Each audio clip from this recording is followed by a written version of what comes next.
Hello friends, welcome to Jas creative world. ഇന്നത്തെ recipe നല്ല tasty ആയിട്ടുള്ള റാഗി പുട്ടും അതിൻ്റെ കൂടെ കഴിക്കാൻ പറ്റിയ ഗ്രീൻ പീസ് കറിയുമാണ്. റാഗി പുട്ടിൻ്റെ പ്രത്യേകത, നമ്മൾ ഇതിനകത്ത് റാഗി പൊടിയല്ല യൂസ് ചെയ്യുന്നത്, ഹോൾ റാഗി യൂസ് ചെയ്തിട്ടാണ് ഈ പുട്ട് ഉണ്ടാക്കുന്നത്. റാഗി നേരത്തെ വെള്ളത്തിലിട്ട് വെക്കേണ്ട ആവശ്യമൊന്നുമില്ല. രാവിലെ നമ്മൾക്ക് പെട്ടെന്ന് തന്നെ ഇത് ഉണ്ടാക്കിയെടുക്കാൻ പറ്റും. കുറേ നേരം ഇരുന്നാലും ഇതിൻ്റെ സോഫ്റ്റ്നെസ് പോകത്തുമില്ല. ഈ രീതിയിൽ ഉണ്ടാക്കുന്ന റാഗി പുട്ടിന് പ്രത്യേക ടേസ്റ്റ് തന്നെയാണ് കഴിക്കാനായിട്ട്. ഇതിൻ്റെ കൂടെ ഉണ്ടാക്കിയിട്ടുള്ള ഗ്രീൻ പീസ് കറിയാണെങ്കിൽ നല്ല കുറുകിയ ചാറോടെ ഉണ്ടാക്കിയൊരു കറിയാണ്. അതിനകത്ത് നമ്മൾ ഉള്ളിയൊന്നും വഴറ്റുന്നില്ല. അതുമാത്രമല്ല, തേങ്ങയോ തേങ്ങാപ്പാലോ ഒന്നും ചേർക്കേണ്ട ആവശ്യമില്ല. ഈ കറി ഒഴിക്കുന്നത് കാണുമ്പോഴേ അറിയാം, തേങ്ങാപ്പാലും തേങ്ങയും ഒന്നുമില്ലാതെ തന്നെ നല്ല തിക്കായിട്ടുള്ളൊരു ഗ്രേവിയാണ് നമ്മൾക്ക് കിട്ടിയിട്ടുള്ളത്. അപ്പോൾ നമ്മൾക്ക് നോക്കാം ടേസ്റ്റി ആയിട്ടുള്ള ഈ റാഗി പുട്ടും ഗ്രീൻ പീസ് കറിയും എങ്ങനെയാണ് ഉണ്ടാക്കുന്നതെന്നുള്ളത്.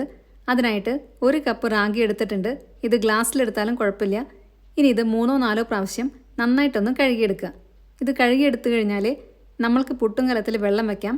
നമ്മൾക്ക് ഈ റാഗി ഒന്ന് ആവി കയറ്റിയെടുക്കാനുള്ളതാണ്. അതിന് വേണ്ടിയിട്ടാണ് പുട്ടും കലത്തിൽ വെള്ളം വയ്ക്കുന്നത്. ഇതിപ്പം നന്നായി കഴുകിയെടുത്തിട്ടുണ്ട്. ഇനി ഇത് പുട്ടും കുറ്റിക്കകത്ത് നേരെ ഇട്ട് കൊടുക്കുകയാണ് ചെയ്യുന്നത്. എല്ലാം കൂടെ ഒരുമിച്ച് ഇട്ട് കൊടുക്കാം. 1 കപ്പ് റാഗി എടുത്തു കഴിഞ്ഞാൽ ഏകദേശം 1.5 കുറ്റി പുട്ടായിരിക്കും ഉണ്ടാക്കാൻ പറ്റുക. അപ്പം കൂടുതൽ വേണമെന്നുണ്ടെങ്കിൽ കൂടുതൽ കപ്പ് റാഗി എടുക്കാം. ഇപ്പം ഞാനിവിടെ എല്ലാം കൂടെ പുട്ടും കുറ്റിക്കകത്ത് ഇട്ട് കൊടുത്തിട്ടുണ്ട്. ഇനി ഇത് 10 മിനിറ്റ് ആവിയിലൊന്ന് വേവിച്ചെടുക്കാം. ആവി വന്നതിന് ശേഷം 10 മിനിറ്റ് വെക്കണം. ഇപ്പം ഇതിവിടെ നല്ലപോലെ ആവി വരാൻ തുടങ്ങിയിട്ടുണ്ട്. ഇതേപോലെ ആവി വന്നതിന് ശേഷം 10 മിനിറ്റ് വെക്കുക. എന്നിട്ട് നമുക്കിതൊരു പ്ലേറ്റിനകത്തോട്ട് കുത്തി കൊടുക്കാം. ഞാനിവിടെ ഒരു പ്ലേറ്റിനകത്തോട്ട് ഇത് കുത്തി കൊടുക്കുന്നുണ്ട്. ഇനി ഇത് ചൂടാറാനായിട്ട് കുറച്ച് നേരം ഒന്ന് മാറ്റി വയ്ക്കാം. ഒരുപാട് ചൂടാറിപ്പോണ്ട ആവശ്യമില്ല. ചെറിയൊരു ചൂടുണ്ടെങ്കിലും കുഴപ്പമില്ല. മിക്സിയുടെ ചെറിയ ജാറിലിട്ട് വേണം നമുക്കിത് പൊടിച്ചെടുക്കാനായിട്ട്. ഇതേപോലെ പ്ലേറ്റിലിട്ട് കൊടുത്തതിന് ശേഷം ചൂടാറാനായിട്ട് മാറ്റി വയ്ക്കുമ്പോൾ ഒന്ന് അടച്ച് വെക്കണം. തുറന്ന് വെച്ച് കഴിഞ്ഞാൽ ഇത് പെട്ടെന്ന് തന്നെ ഡ്രൈ ആയി പോകും. ഇത് ചൂടാറി വരുമ്പോഴത്തേക്കും കറി ഒന്ന് നമ്മൾക്ക് ശരിയാക്കിയെടുക്കാം. അതിനായിട്ട് 1 കപ്പ് ഗ്രീൻ പീസ് തലേദിവസം രാത്രി വെള്ളത്തിലിട്ട് വെച്ചിട്ടുള്ളതാണ്. ഇനി ഇതിൻ്റെ വെള്ളമെല്ലാം കളഞ്ഞതിന് ശേഷം നന്നായിട്ടൊന്ന് കഴുകിയെടുക്കുക.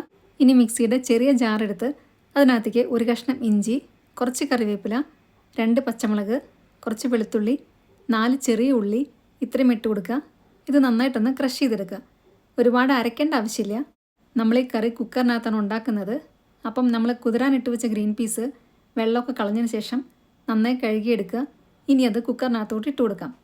ഇനി അതിൻ്റെ കൂടെ തന്നെ നമ്മൾ ക്രഷ് ചെയ്ത് വെച്ച ഇഞ്ചിയും വെളുത്തുള്ളിയും പച്ചമുളകും കറിവേപ്പിലയും ചെറിയ ഉള്ളിയും കൂടിയിട്ടുള്ള മിക്സാണ് ഇട്ട് കൊടുക്കുന്നത്.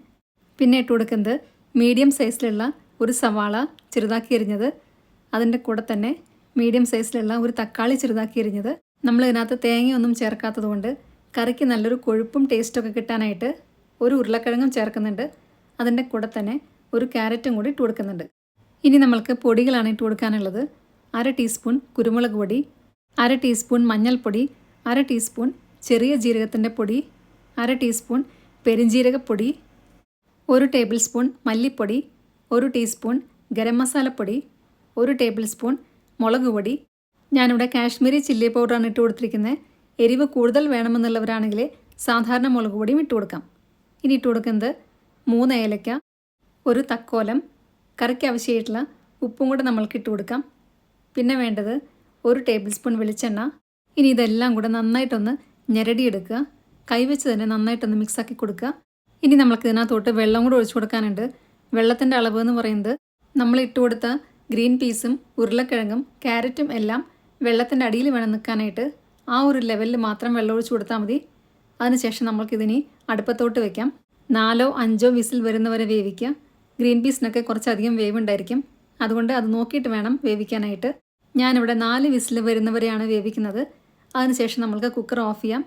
ഈ സമയമൊക്കെ ആകുമ്പോഴത്തേക്കും നമ്മൾ നേരത്തെ മാറ്റി വെച്ച റാഗി കുറച്ച് ചൂടാറി വന്നിട്ടുണ്ട്. ഇത് മിക്സിയുടെ ചെറിയ ജാറിനകത്തോട്ട് ഇട്ട് കൊടുക്കാം. എന്നിട്ട് ഇത് നന്നായിട്ടൊന്ന് പൊടിച്ചെടുക്കണം. ഇത് കുറച്ചധികം നേരം ഒന്ന് പൊടിക്കേണ്ടി വരും. എന്നാലായിരിക്കും ഇത് പൊടിഞ്ഞ് കിട്ടുക. എല്ലാം കൂടെ ഒരുമിച്ച് ഇട്ട് കൊടുത്തു കഴിഞ്ഞാൽ ശരിക്കും പൊടിഞ്ഞ് കിട്ടത്തില്ല. അതുകൊണ്ട് ഞാനിവിടെ 2 പ്രാവശ്യമായിട്ടാണ് പൊടിച്ചെടുക്കുന്നത്. നന്നായിട്ട് തന്നെ പൊടിച്ചെടുക്കുക. നല്ല പൗഡറായിട്ട് നമുക്ക് പൊടിഞ്ഞ് കിട്ടണം. ഇപ്പം ഇതിവിടെ പൊടിച്ചെടുത്തിട്ടുണ്ട്. ഇനി ഇതിനകത്തോട്ട് 1/4 ടീസ്പൂൺ ഉപ്പും കൂടി ഇട്ട് കൊടുക്കുക. നമ്മൾ 2ാമത്തെ പ്രാവശ്യം പൊടിച്ചെടുക്കുമ്പോൾ വീണ്ടും അതിനകത്തോട്ട് 1/4 ടീസ്പൂൺ ഉപ്പിട്ട് കൊടുക്കണം. അതുകൊണ്ട് ആദ്യത്തെ ട്രിപ്പിൽ 1/4 ടീസ്പൂൺ ഉപ്പിട്ട് കൊടുത്തതിന് ശേഷം ഇനി തേങ്ങാ വെള്ളമാണ് ഒഴിച്ചു കൊടുക്കുന്നത്. 4 ടേബിൾ സ്പൂൺ തേങ്ങാവെള്ളമാണ് ഞാൻ ഒഴിച്ചു കൊടുത്തിട്ടുള്ളത്. ഇതും കൂടെ ഒഴിച്ചു കൊടുത്തതിന് ശേഷം ഇനി പൾസ് മോഡിൽ വേണം നമ്മൾ കടിച്ചെടുക്കാനായിട്ട്. തേങ്ങാവെള്ളം ഒഴിച്ചു കൊടുക്കുമ്പോൾ ഇത് കൂടിപ്പോയി കഴിഞ്ഞാൽ ഇത് കുറച്ച് ഉണ്ട പോലെ വരും. അപ്പോൾ നമ്മൾക്ക് കുറച്ചും കൂടെ പൊടി ഇട്ട് കൊടുക്കേണ്ടി വരും. അതുകൊണ്ട് ആദ്യമേ 3 ടേബിൾ സ്പൂൺ ഒഴിച്ചു കൊടുത്താലും മതി. എന്നിട്ട് പിന്നെ ആവശ്യമാണെങ്കിൽ 1 ടേബിൾ സ്പൂൺ കൂടെ ഒഴിച്ചു കൊടുക്കാം. ഇപ്പം ഞാനിവിടെ ആദ്യത്തെ ട്രിപ്പ് അടിച്ചെടുത്തിട്ടുണ്ട്. ഇതേപോലെ തന്നെ സെക്കൻഡ് ട്രിപ്പും കൂടെ അടിച്ചെടുക്കുക. രണ്ടാമത്തെ പ്രാവശ്യം നമ്മളിത് പൊടിച്ചെടുത്തതിന് ശേഷം ഉപ്പിട്ട് കൊടുക്കണം. പിന്നെ തേങ്ങാവെള്ളവും കൂടെ തെളിച്ചു കൊടുക്കണം. ഇപ്പം ഇതോടെ കറക്റ്റ് പാകമായിട്ട് കിട്ടിയിട്ടുണ്ട്. ഇതിൻ്റെ പാകം എന്ന് പറയുന്നത് നമ്മളിങ്ങനെ പിടിക്കുമ്പോൾ ഇത് പിടിക്കാൻ പറ്റണം. തിരിച്ച് വിടുമ്പോൾ ഇത് അതേപോലെ തന്നെ പൊടിയായിട്ട് വിടാനും പറ്റണം. നമ്മളിങ്ങനെ ചെയ്യുന്നത് കൊണ്ട് പുട്ട് നല്ല സോഫ്റ്റായിട്ടിരിക്കും. അതാണ് ഇതിൻ്റെ പ്രത്യേകത. ഈ സമയത്ത് തന്നെ പുട്ടും കലത്തിൽ വെള്ളം വെച്ചിട്ടുണ്ട്. തേങ്ങ ചിരവിയതും കൂടെ റെഡിയാക്കി വെച്ചിട്ടുണ്ട്. ഇനി നമ്മൾ സാധാരണ പുട്ടുണ്ടാക്കുന്ന പോലെ പുട്ടും കുറ്റിക്കകത്ത് ഇട്ട് കൊടുക്കാം.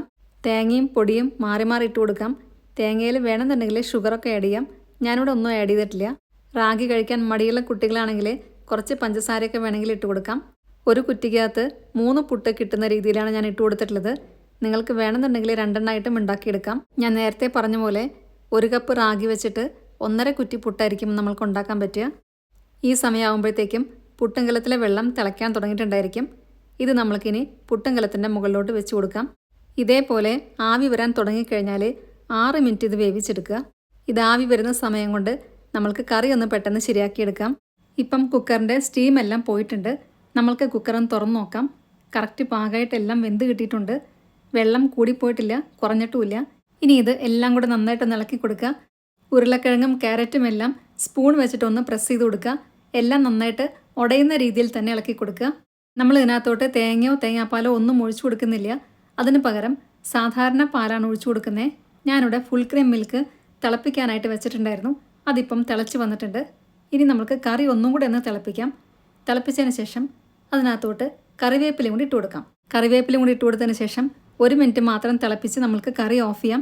ഇനി നമ്മൾക്ക് നേരത്തെ തിളപ്പിച്ച് വെച്ച പാൽ ഇതിനകത്തോട്ട് ഒഴിച്ചു കൊടുക്കാം. പാൽ നമ്മൾ തനിയെ തിളപ്പിച്ചതാണ്. അതേപോലെ തന്നെ കറിയും നമ്മൾ തനിയെ തിളപ്പിച്ചതാണ്. ഞാനിവിടെ ഇപ്പം ഗ്യാസ് ഓഫ് ചെയ്തു. അതിനുശേഷമാണ് ഇനി പാൽ ഒഴിച്ചു കൊടുക്കാൻ പോകുന്നത്. പാലിൻ്റെ അളവ് എന്ന് പറയുന്നത് നമ്മൾക്ക് എന്തുമാത്രം ഗ്രേവി ആവശ്യമുണ്ടോ ആ ഒരു അളവിൽ വേണം പാൽ ഒഴിച്ചു കൊടുക്കാനായിട്ട്. ഇതിനകത്ത് നമ്മൾ ഉരുളക്കിഴങ്ങെല്ലാം ഇട്ട് കൊടുത്തത് കൊണ്ട് കുറച്ച് കഴിയുമ്പോൾ ഇത് തിക്കാവാൻ ചാൻസ് ഉണ്ട്. അതുകൊണ്ട് ഞാനിവിടെ 1 കപ്പ് പാൽ ഒഴിച്ചു കൊടുത്തിട്ടുണ്ട്. ഇനി ഇതെല്ലാം കൂടെ നന്നായിട്ട് ഇളക്കി കൊടുക്കുക. നമ്മളിനി വീണ്ടും തിളപ്പിക്കേണ്ട ആവശ്യമില്ല. അങ്ങനെ തിളപ്പിക്കുമ്പോഴാണ് കറി പിന്നെ പിരിഞ്ഞു പോകുന്നത്. അവസാനം നമ്മൾക്ക് കുറച്ച് മല്ലിയിലയും കൂടി ഇട്ട് കൊടുക്കാം. ഇതോടെ നമ്മളുടെ കറി റെഡിയായി കഴിഞ്ഞു. ഉപ്പ് നോക്കിയിട്ട് ആവശ്യമാണെങ്കിൽ കുറച്ചും കൂടി ഇട്ട് കൊടുക്കാം. നല്ല ടേസ്റ്റി ആയിട്ടൊരു കറിയാണിത്. അപ്പത്തിനും പുട്ടിനും ചപ്പാത്തിക്കൊക്കെ നല്ല കോമ്പിനേഷനാണ് ഈ കറി. ഈ സമയം കൊണ്ട് തന്നെ നമ്മൾ ആദ്യം വെച്ച പുട്ടും ഇവിടെ റെഡിയായിട്ടുണ്ട്. റാഗി പൊടി വെച്ചുണ്ടാക്കുന്ന പുട്ടിനേക്കാളും കുറച്ചും കൂടെ ടേസ്റ്റ് ആയിരിക്കും ഇങ്ങനെ ഉണ്ടാക്കുന്ന പുട്ടിന്. അപ്പം ഇതേ മെത്തേഡിൽ ഉണ്ടാക്കി നോക്കിയിട്ടില്ലെങ്കിൽ ഒരു പ്രാവശ്യമെങ്കിലും ഇതേപോലെ ഒന്ന് ഉണ്ടാക്കി നോക്കണം. രണ്ടാമത്തെ കുറ്റി പുട്ടും ഞാനിവിടെ വെച്ചിട്ടുണ്ട്. അതും ഇതേപോലെ തന്നെ ഉണ്ടാക്കിയെടുക്കുക. നല്ല ഹെൽത്തി ആയിട്ടുള്ളൊരു പുട്ടും കൂടിയാണിത്. ഡയബറ്റിക് പേഷ്യൻസിനൊക്കെ റാഗി ഒത്തിരി നല്ലതാണ്. ആഴ്ചയിൽ 1 പ്രാവശ്യമെങ്കിലും കുട്ടികൾക്കും റാഗി കൊടുക്കുന്നത് നല്ലതാണ്. നമ്മൾ നേരത്തെ ഉണ്ടാക്കിയ കറി ഇപ്പം കുറച്ച് സമയമായിട്ടുണ്ട്. കുറച്ച് ചൂടാറി വന്നിട്ടുണ്ട്. അത് നല്ലപോലെ ഇപ്പം കുറുകിയിട്ടുണ്ട്. ഇതിനേക്കാളും ലൂസായിട്ട് വേണമെന്നുള്ളവർക്ക് കുറച്ചും കൂടെ പാലൊഴിച്ചു കൊടുക്കാം. പാലൊഴിച്ചതിന് ശേഷം കറി പിന്നെ തിളപ്പിക്കരുത്. അത് മാത്രം ഒന്ന് ശ്രദ്ധിച്ചാൽ മതി. നമ്മളുണ്ടാക്കിയ പുട്ടൊന്ന് പൊട്ടിച്ച് കാണിക്കുന്നുണ്ട്. ഇത് പൊട്ടിക്കുന്നത് കാണുമ്പോൾ അറിയാം ഇതിൻ്റെ ഉള്ളിലൊന്നും തീരെ കട്ടകളില്ല. ഇത് കുറേ സമയം കഴിഞ്ഞാലും നല്ല സോഫ്റ്റായിട്ട് തന്നെ ഇരിക്കും. അതാണ് ഇതിൻ്റെ പ്രത്യേകത. അപ്പം എല്ലാവർക്കും ഇന്നത്തെ വീഡിയോ ഇഷ്ടമായെന്ന് വിചാരിക്കുന്നു. വീഡിയോ ഇഷ്ടമായിട്ടുണ്ടെങ്കിൽ നിങ്ങളുടെ ഫ്രണ്ട്സിനും റിലേറ്റീവ്സിനൊക്കെ ഷെയർ ചെയ്യാൻ മറക്കരുത്. സബ്സ്ക്രൈബ് കൂടെ ചെയ്യുക. അതിൻ്റെ സൈഡിലുള്ള ബെല്ലൈക്കണിൽ ഓൾ എന്നുള്ള ഓപ്ഷനോടെ ക്ലിക്ക് ചെയ്യുക. അപ്പം നെക്സ്റ്റ് ടൈം ഞാൻ വീഡിയോ ഇടുമ്പോൾ പെട്ടെന്ന് തന്നെ നിങ്ങൾക്ക് നോട്ടിഫിക്കേഷൻ വരുന്നതായിരിക്കും. ഇതുണ്ടാക്കി നോക്കിയതിന് ശേഷം നിങ്ങളുടെ ഫീഡ്ബാക്സ് എല്ലാം കമൻസിലൂടെ അറിയിക്കാൻ മറക്കരുത്. നല്ലൊരു വീഡിയോ ആയിട്ട് വീണ്ടും കാണാം. താങ്ക്